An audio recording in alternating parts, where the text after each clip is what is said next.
Hello everyone and welcome back. Today we'll be checking out the American F-4E Phantom II, a tier 6 fighter located in the Air Force line that costs 14,000 coins. The reason why I'm making this video now is because I'm going away from home for 2 weeks, so I had to make 2 videos in advance and I knew making this one would be quick. And what better way to start the video than with a classic dogfight against an F5. Now, the F5 can absolutely destroy the F-4E in a dogfight with ease, but if I don't make any mistakes I have a chance at winning here. I obviously can't outturn him, but if I can get him slow enough I can try to energy trap him, which shouldn't be too hard as long as I don't waste too much energy. So I fly under him and take a path I knew he wouldn't be able to pull into. And here he makes a massive mistake by pitching down for me.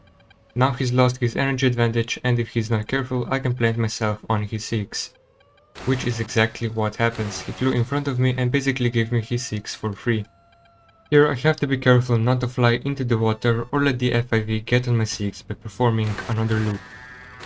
Luckily he doesn't do that and starts flying straight. I do have to warn you that my aim will be absolutely horrendous this video. I just got done filming the GTA video and that plane seriously messed my aim up. I know I sound like I'm trying to make excuses, but you have to believe me on this one. Now we'll take a look at its performance in more detail. Most stats are above average, like the top speed, thrust to weight ratio and roll rate. The turn rate is decent, but some aircraft can easily outturn you, especially when considering your optimal speed is pretty high and with your energy retention not being the best, you'll have issues maintaining it. That's why dogfighting is not the smartest thing to do in this aircraft. It can be done against less maneuverable aircraft and against some skillless players in better aircraft, but generally speaking, if you don't possess the necessary skills, you should avoid it most of the times. One of the advantages you have over your enemies is your acceleration and top speed. Most aircraft can't catch you in a straight line, so you can use that to your advantage if you're overwhelmed. Moving on to the offensive armament, it consists of one gun, 4 different missiles and lots of bombs and rockets. The gun is the 20mm M61A1 Gatling gun with 750 rounds when maxed. This is a decent amount of ammo, but if you have poor trigger patience you're going to be reloading a lot, considering you fire almost 100 rounds every second. The best ammo belt is the Tracer's belt, but once you get used to the gun you can switch to the Stealth belt. Before we take a look at the missiles in more detail, I'll quickly mention the countermeasures. You get a total of 90, 30 flares and 60 chaff.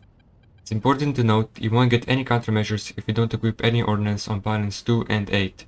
That's why you can see the text above the ordnance in the spawn menu. When it comes to the amount, it's more than enough for this tier, so you shouldn't have any issues with it. The AIM-9E is a rear aspect infrared heat-seeking missile and is this plane's only stock one of that type. Basically speaking, it's an upgraded AIM-9B.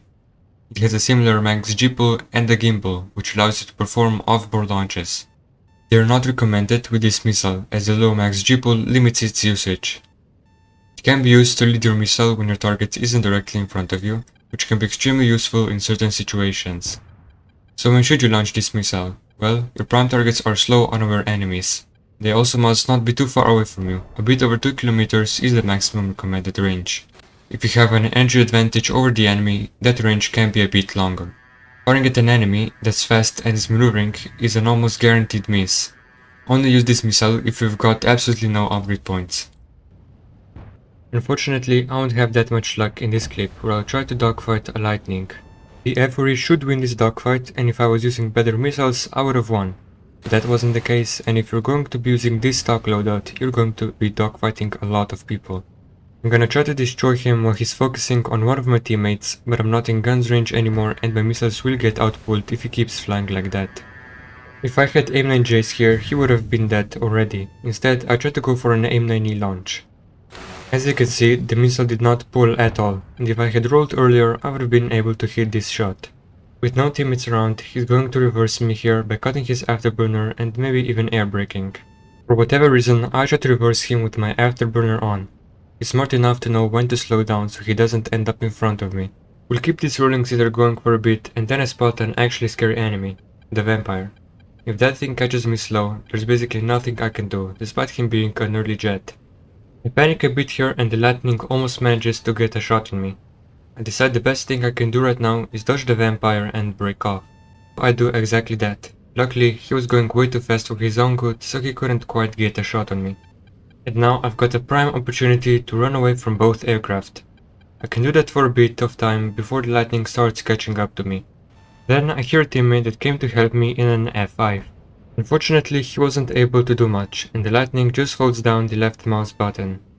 And obviously, at the ranges, there's absolutely nothing he can do. The M9J is the better rear aspect infrared heat-seeking missile that can be purchased for 120 upgrade points. It has a double the max G-pull over the M9E and a much better flare resistance. It still has somewhat limited range because it shares the same booster as the M9E, so launches above 2 km are not recommended unless you have an energy advantage. The increased max G-pull makes this missile much more versatile, so you don't have to be somewhat aligned with the enemy to fire it anymore. They also don't have to be slow, but make sure they are still unaware of your presence, as most planes can easily flare it. Those with a hotter engine will have to cut their afterburner to dodge it, so you can capitalize on enemies in such planes that don't know how to flare this missile. The AIM-7E is a semi-active radar homing missile that can be purchased for 120 upgrade points. It's the reason this plane can easily dominate in any tier 6 lobby. Most players just fly straight at you, allowing you to fire it from close ranges and scoring an easy kill. This can be easily avoided by the enemy if they fly towards you at an angle and chaff once you fire the missile. However, the angle must be big enough. If you want to practice for higher tiers, you can fly perpendicular to the enemy and maybe drag them into a dogfight, where the F-4E struggles a bit against some aircraft. The ideal launch range for this missile is between 2 and 6 km in a head-on. Firing it in rear aspect shots won't give you any results as it struggles quite a lot to track enemies in that aspect. Now let's take a look at the actual F-4E gameplay with radar missiles. I've got a poor F-8E here trying to pre-chaff my radar while flying straight at me. This strategy would have worked if he was flying at an angle or if he would have simply started turning after my AIM-7 was launched. Now I'll wait for a couple of enemies to get a bit closer to me and hopefully go away from their teammates. I spot a lonely F-4E that's doing exactly that, and I'm gonna get a bit closer to him before firing my AIM-7. I'll also fly low to the ground, just in case he also has radar missiles which he could fire at me.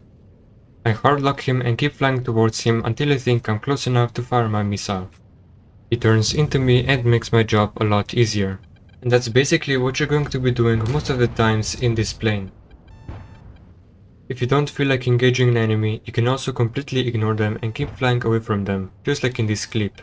One thing you will have to look out for is the radar or infrared missiles, which some will spam at you like you're the only guy on the enemy team.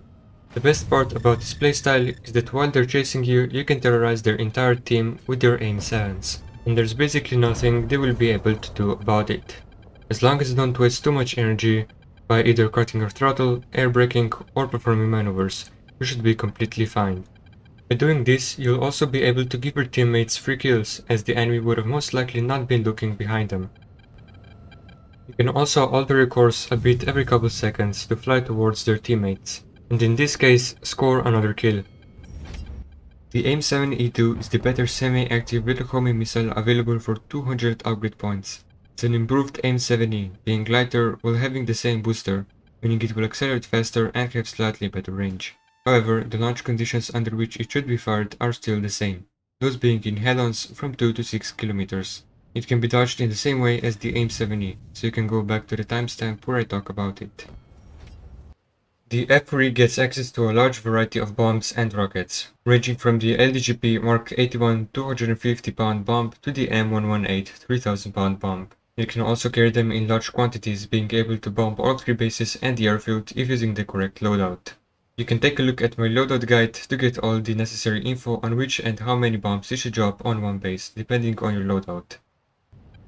For this clip, I'll show you arguably the fastest way to grind coins using the F-4E, and carrying 4 radar missiles and a large payload of bombs. That way, while you're flying towards the enemy bases, you can attack enemies and score free kills like shown here. If you're wondering which loadout I'm using right now, it's a custom one that's in my opinion the best for destroying enemy bases. It consists of 4 3000-pound bombs and 5 750-pound bombs. The 750-pound bombs have almost the same explosive mass as the 1000-pound bombs, and on that specific pylon you can only carry 3 1000-pound bombs instead of the 5 I'm carrying right now. This and many more loadouts can be found in the before mentioned loadout guide, which is all the loadouts with air-to-ground ordnance in-game and optimal ones for every single plane, so definitely check it out, the link will be in the description. In the meantime, I was able to down another plane and was already heading towards the second base. This method also gives you a high chance of being the MVP, which rewards you extra upgrade points at the end of a match. You do have to keep in mind you are not invisible while bombing, so occasionally dropping flares and looking around you is crucial. If there's already multiple people bombing in your team, you should stick to an air superiority role. You can also escort the bombers, as bombing bases reduces a large amount of tickets from the enemy team, and the team with more tickets at the end of a match is the winning one. After dropping most of your bombs, you can turn around for enemies on your 6 and surprise them with your radar missiles. If the gameplay that you're seeing right now doesn't interest you, then maybe the F-4E isn't for you, and you should grind for another aircraft. Before we move on to the tier list, I'll quickly mention the radar and RWR. The radar you get is the AN APQ 120, and for this tier it's an amazing radar, having very good range and a good search cone, allowing you to easily get the radar missiles. Being a pure radar, it gets affected by chaff and ground clutter, so you'll want to avoid firing your radar missiles at enemies that are flying low or are dropping chaff or flying at an angle. The RWR present on this aircraft is the AN ALR 69. For this tier, it's more than sufficient. You can take a look at the wiki page to learn what each symbol means and how you can identify when someone has launched a SARC missile at you. Lastly, let's place this aircraft on this tier list. As expected, it's going into S tier. It might not have the best performance, but its avionics and missiles are extremely good for this tier. It has the ability to bomb multiple bases and absolutely dominate in a regular match, so there's no other place for it.